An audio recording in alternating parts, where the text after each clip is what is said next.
Welcome to another episode of Salon de V! Today we have a special guest. Hi everyone, I'm Marcus Bernardino and I'm a nurse from Tri-City Medical Center.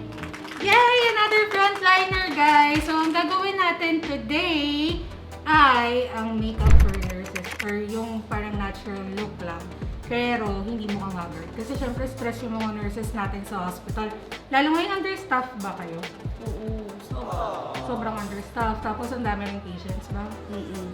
So, yun. Syempre, iwasan natin yung mukha tayong haggard. And syempre, in-observe natin ang face mask na lang. Yun na, basta naka-face mask ako. Yun na yun. Okay ba? Okay ba? Walang magre-reklamo. Okay. So, let's start, guys!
For her eyes, I only use two colors. One brown and one light color. Like the cream color para i-highlight yung eyes ni Marie. Pupunta tayo sa eyeliner. You can always use a liquid, a cream, or a pencil. But for her, I'm gonna use a pencil kasi yung liquid masyadong strong.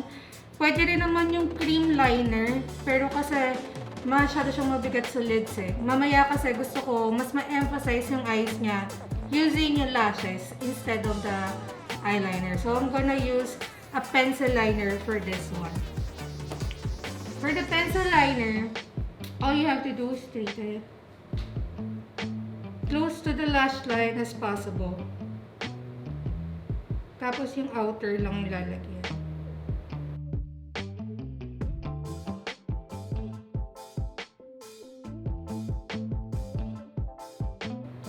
Tapos, if you have this one, you can use any of the three. Meron kayo yung pangkilay ninyo, angled. This one is an angled brush. This one is a flat brush. Kasi kung makikita nyo, sobrang thin nito. And this is a smudger brush. Kahit ano dun sa tatlo, pero I think ito yung pinaka-common, yung angled brush na ginagamit natin for the brows. With this, yung liner na nilagay natin doon sa eyes ni Marie. Look lang. you just need to smudge it. Para mag-blend siya doon sa lashes ni Marie. Tapos kung ano yung kakapit doon sa eyebrush nyo, yun yung ilagay nyo dito sa bandang gitna. Pero do not go beyond here sa gitna kasi pag pumasok pa kayo, ang tendency, masisingkit yung eyes nyo. Kasi tayo, yung mga nurses natin, gusto natin diba parang bright eyes sila. So just focus on the outer part. Again, smudge it. Smudge it in hanggang sa center. There you go.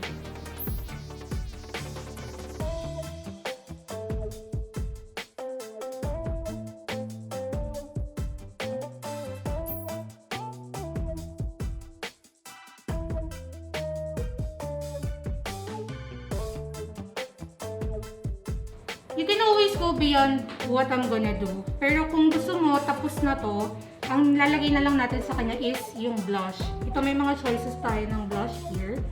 So for Marie, since meron siyang fair skin, fair to tan skin, I'm gonna choose something coral. Coral na may pagka pink and tong dalawa. I-mix ko. Since meron siyang konting shimmer, magsisilbi na rin to na highlighter niya. I'm gonna put it here sa area na to.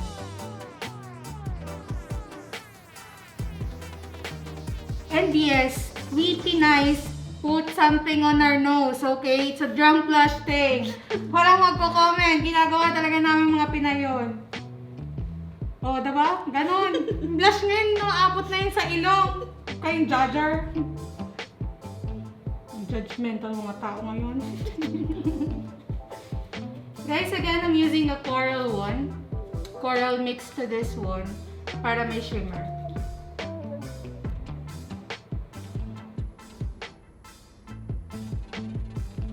You can always stop here, guys. Tapos maglagay na kayo ng lipstick. Pero dahil nga marami pa kaming time bago ang duty ni Marie, nalagay kami yung contour.